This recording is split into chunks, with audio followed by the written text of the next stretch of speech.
발의 당시 정원 150명 안은 120명 안으로 축소되었습니다. 그리고 120명 중 약 36명은 행정 지원 업무를 담당하는 파견 공무원입니다.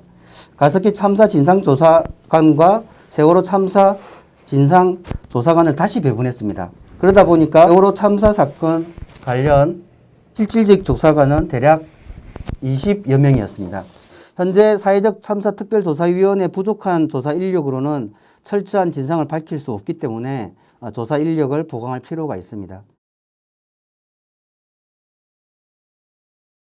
참사에 관한 철저한 진상규명의 전제는 기록에 대한 접근과 당사자의 진실에 관한 협조입니다. 1기 특별조사위원회 조사활동 과정을 복기해보면 해양경찰청 본청으로부터 현장 출동 구조세력과 구조지휘부 사이의 교신 기록, 즉 주파수 공용 무선 통신 시스템 TRS 기록을 제공하기로 했다가 해경본청이 돌연 철회하였습니다. 1기 특별조사위원회는 TRS 교신 기록을 봉인 조치했을 뿐 강제 수사권이 없어서 확보할 수 없었습니다.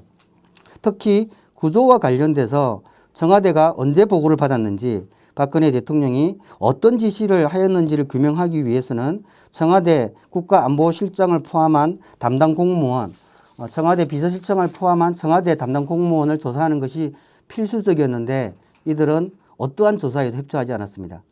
그리고 일부 조사 과정에서 동행 명령장을 발부했지만 조사 대상자는 대놓고 불응했습니다. 활동기간은 발의 당시 3년 안이었으나 2년으로 통과되었습니다.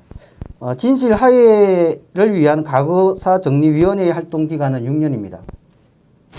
그리고 제주 4.3 진상규명 및 명예자 회복위원회는 2000년부터 2016년까지 2년씩 연장되어 왔습니다. 이런 법령에 비추어 보더라도 사회적 참사 특별조사위원회 활동기간인 2년은 상대적으로 매우 짧다는 것을 확인할 수 있습니다.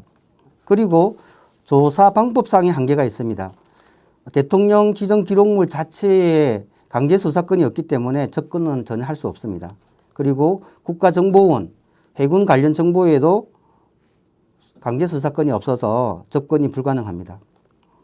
그리고 사회적 참사 특별조사위원회가 10가지 사항에 대해서 조사 요청 또는 특검을 요청했기 때문에 그 결과를 통보받고 이 수사 결과를 검증해서 최종적인 결론을 도출해야 되는데 만약에 올해 12월 10일 사회적 특별조사위원회 활동을 종료하게 되면 그 수사 결과를 전혀 반영할 수가 없게 됩니다. 그리고 특별조사위원회가 조사를 하는 방법 중에는 전문 용역이 필요한 경우도 있습니다. 그런데 전문 용역의 경우에는 국가계약법이 적용되기 때문에 입찰 공고 절차를 거치고 용역 결과를 보고받고 용역 결과를 검증해서 그에 기초한 대인 조사를 하려고 하면 많은 시간을 경과하게 됩니다. 그러면 사실상 대인 조사도 쉽지 않게 됩니다. 그래서 조사 기간 2년은 절대적으로 시간이 부족한 것이라 할 수 있습니다. 많은 범죄 행위의 공소시효가 7년이고 2014년 4월 16일부터 계산하면 2021년 4월 15일경 공소시효가 완성될 수 있는 상황입니다. 사회적 참사 특별조사위원회가 기껏 진상을 밝혔는데 공소시효가 완성되어 처벌할 수 없다면 또다시 가만히 있는 꼴이 되는 비극적인 결과를 가져올 것입니다. 헌법재판소는 1996년 12월 16일 5.18 민주화운동 등에 관한 특별법에 대한 합헌 결정 사건에서 공소시효 제도에 근거한 개인의 신뢰와 공소시효의 연장을 통하여 달성하려는 공익을 비교 형량하여 공익이 개인의 신뢰 보호 이익에 우선하는 경우에는 소급효를 갖는 법률, 즉 공소시효를 정지하거나 공소시효를 연장하는 것이 헌법상 정당화될 수 있다라고 판단하였습니다. 그리고 공소시효의 경우에는 이제 특정 범죄에 대해서는 공소시효 자체를 아예 10년 정도로 연장하는 방법도 있고, 반면에 군의민사 진상규명위원회가 활동했을 기간 동안은 공소시효가 진행되지 않는 것으로 해서 사실상 공소시효가 연장되도록 하는 방법 두 가지가 있는데요. 이 진상규명위원회들이 활동했었던 기간 동안에는 조사 방해가 명백히 있었기 때문에 그 기간에는 공소시효가 정지되는 형태로 해서 사실상 공소시효가 연장되도록 그렇게 해보려고 합니다. 자료가 어디로 가냐면 국가기록원으로 다 넘어가게 되겠습니다.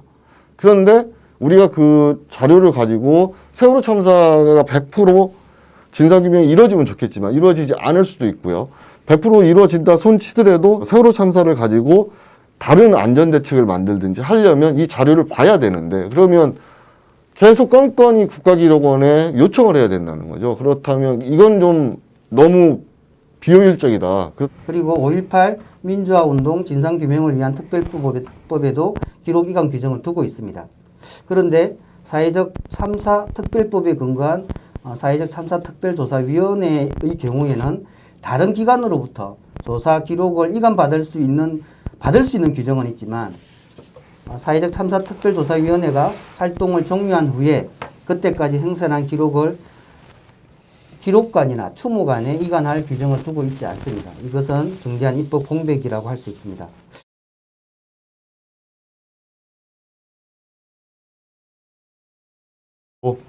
여러분들의 깊은 관심과 응원 저한테 큰 힘이 됩니다. 열심히 해보겠습니다. 끝까지 포기하지 않고요. 네. 지연된 정의, 그 불의를 경험한 가습기 살균제 피해 가족분들, 세월호 참사 피해 가족분들 그리고 국민들이 있습니다. 그래서 또 다른 불의를 경험하지 않도록 우리 모두가 같이 힘을 합쳤으면 좋겠습니다. 감사합니다.